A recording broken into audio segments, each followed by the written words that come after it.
আবু সাঈদের ঐতিহাসিক অবদান হচ্ছে এই ভয়ের রাজত্বটা ভেঙে দেওয়া। সোহাগের মা বাবা কিভাবে চলবে, আমরা মনে করি যে এই গণঅভ্যুত্থানের যে মহানায়ক আবু সাঈদের বাড়িতে গিয়েছিলেন।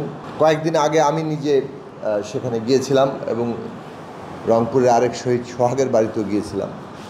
যে কথাটি এখানে তোলা হয়েছে আমি সেটা স্পষ্ট করে বলতে চাই যে অন্তর্বর্তীকালীন সরকার গঠিত হয়েছে, তারা দায়িত্ব নিয়েছেন এবং তারা কিন্তু এই গণ অভ্যুত্থানের উপর দাঁড়ানো একটি সরকার। আমরা অনেকগুলো কাজ তাদের সামনে আছে, সেই কাজগুলো আমরা ইতিমধ্যে তাদেরকে বলার চেষ্টা করেছি, কিন্তু কোনো কাজের কথা বলেই এই যে আজকে শহীদ পরিবার, শহীদদের তালিকা, তাদের যে জাতীয় বীরের মর্যাদা, এই কাজকে দীর্ঘায়িত করার কোনো সুযোগ নেই। আপনাদের যত কাজই থাকুক মনে রাখবেন এইটা অন্যতম প্রধান এবং আশু কাজ। সমস্ত শহীদের তালিকা আমরা চাই, তাদেরকে জাতীয় বীরের মর্যাদা সেটা আমরা দেখতে চাই। আজকে আমরা এটা দেখেছি। আমি যখন রংপুরের পীরগঞ্জে সোহাগের বাড়িতে যাই, সোহাগ 17 বছরের একজন কিশোর, তার বাবা মা দুজনেই কর্মক্ষমতা হারিয়ে ফেলেছেন এবং সোহাগকে সে কারণে লেখাপড়া ছেড়ে একটা শ্রমিকের চাকরি নিতে হয়েছে এবং সেই সুবাদে সে বাড্ডায় থাকতো, তার বাবা মাকে নিয়ে এসছে। কিন্তু এই যে মিছিলের টান, সেখান থেকে সে নিজেকে আর নিবৃত্ত করতে পারেনি, সে মিছিলে চলে গিয়েছে, গুলি খেয়েছে, আজকে শহীদ হয়েছে। এই পরিবার কিভাবে চলবে? সুতরাং অনেক আশু জরুরি কাজ আছে অন্তর্বর্তী সরকারের, কিন্তু আশু জরুরি কাজ হচ্ছে সোহাগের মা বাবা কিভাবে চলবে সেইটাও আপনাদেরকে দ্রুত সমাধান করা। কাজেই শহীদের তালিকা, তাদের পরিবারের দায় দায়িত্ব গ্রহণ, তাদের যে জাতীয় বীরের মর্যাদার আসনে আসন করা, এইটা আপনাদের অন্যতম প্রধান এবং আশু কাজ, সেটা অতি দ্রুত মানুষ দেখতে চায়। এই বিষয়ে অবিলম্বে প্রয়োজনীয় ব্যবস্থা গ্রহণের জন্য যথাযথ দায়িত্ব অর্পণ করতে হবে। যারা আহত হয়েছেন 21,000-এর উপরে আহতের, আরও বেশি, সেটা হয়তো সমস্তটা হিসেবের মধ্যে আসেনি। এর মধ্যে হাজার হাজার আহতরা এখনও চিকিৎসাধীন আছে। আমরা নিজেরা অনেকগুলো খবর পেয়েছি যে কারো কারো উন্নত চিকিৎসার জন্য বিদেশে যাওয়ার প্রয়োজন রয়েছে। এই সমস্ত কিছুতে কোনো দীর্ঘসূত্রিতা আমরা দেখতে চাই না।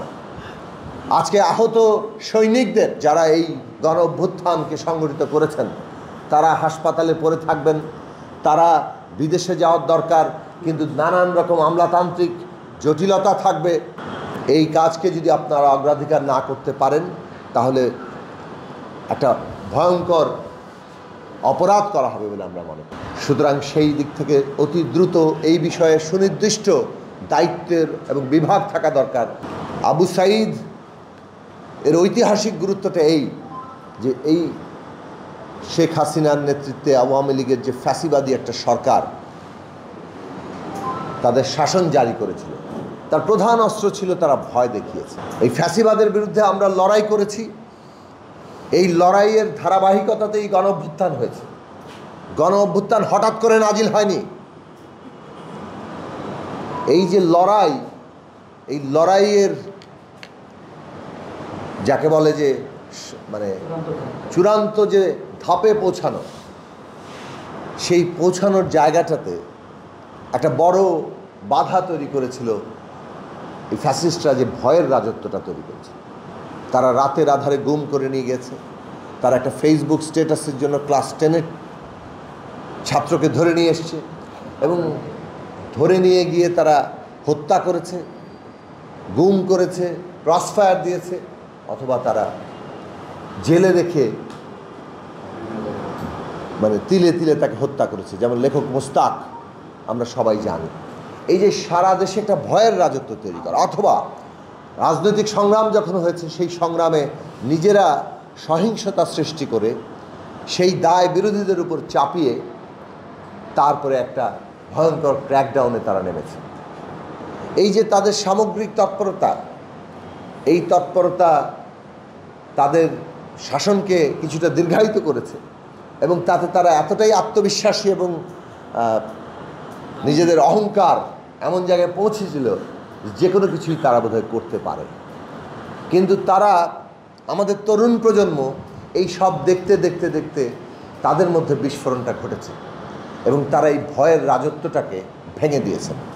আবু সাঈদের ঐতিহাসিক অবদান হচ্ছে এই ভয়ের রাজত্বটা ভেঙে দেওয়া। যখন বুক টান করে তিনি গুলি নিজের বুকে নিয়েছেন, তিনি সমগ্র দেশের জনগণের মধ্যে ভয়টাকে ভেঙে দিয়েছেন এবং মানুষ, ছাত্ররা কিভাবে লাখে লাখে কোটিতে মাঠে নেমেছে, রাজপথে নেমেছে, সেটা আমরা দেখেছি। কিভাবে অভিভাবকরা নেমেছে এবং সমস্ত রাজনৈতিক দল, সমর্থক সবাই নেমেছে। এটা ছাত্র জনতার এক আন্দোলন, সকলের অংশগ্রহণের ভিত্তি দিয়ে অভ্যুত্থান। এই অভ্যুত্থানের রাজনৈতিক দিশা অত্যন্ত স্পষ্ট। আমরা এই গণতন্ত্র মঞ্চ তার শুরু থেকে এবং গণতন্ত্র মঞ্চের ভুক্ত সংগঠনগুলো তাদের অতীত রাজনৈতিক কর্মকাণ্ডের জায়গা থেকে আমরা পরিষ্কার করে বলেছি। 2014 সালের পরে তো অবশ্যই স্পষ্ট করে বলেছি, তার আগেও আমরা বলেছি এবং 18 সালের পরে এটা সরাসরি প্রধান রাজনৈতিক কর্মসূচিতে পরিণত হয়েছে যে এই ফ্যাসিস্ট রাষ্ট্রটা বাংলাদেশকে আর ঐক্যবদ্ধ রাখতে পারছে না, জনগণকে ঐক্যবদ্ধ রাখতে পারছে না, বরং রাষ্ট্রটা জনগণের বিরুদ্ধে সরাসরি গুলি করার মতো জায়গাতে ব্যবহৃত হচ্ছে। এই রাষ্ট্র কাঠামো বদলাতে হবে। এই ফ্যাসিস্ট বন্দোবস্ত বদলে গণতান্ত্রিক রাজনৈতিক বন্দোবস্ত করতে হবে। আজকের বাংলাদেশের প্রধান রাজনৈতিক দিশা সেই দিকে এবং তার জন্য রাজনৈতিক দল, আমাদের শিক্ষার্থীরা যারা এই আন্দোলনে একটা ঐতিহাসিক ভূমিকা নিয়েছেন এবং আমাদের দেশের সকল শ্রেণী পেশার মানুষ, সকল স্টেক হোল্ডারকে সাথে নিয়ে সকলের মতামতের ভিত্তিতে এই অন্তর্বর্তী সরকারকে এই রাষ্ট্র ব্যবস্থা সংস্কার, নতুন গণতান্ত্রিক বন্দোবস্তের পথ প্রশস্ত করতে হবে। এই কাজ আপনারা দ্রুত উদ্যোগ নেবেন, সেইটা আমরা আশা করি। সবাইকে ধন্যবাদ।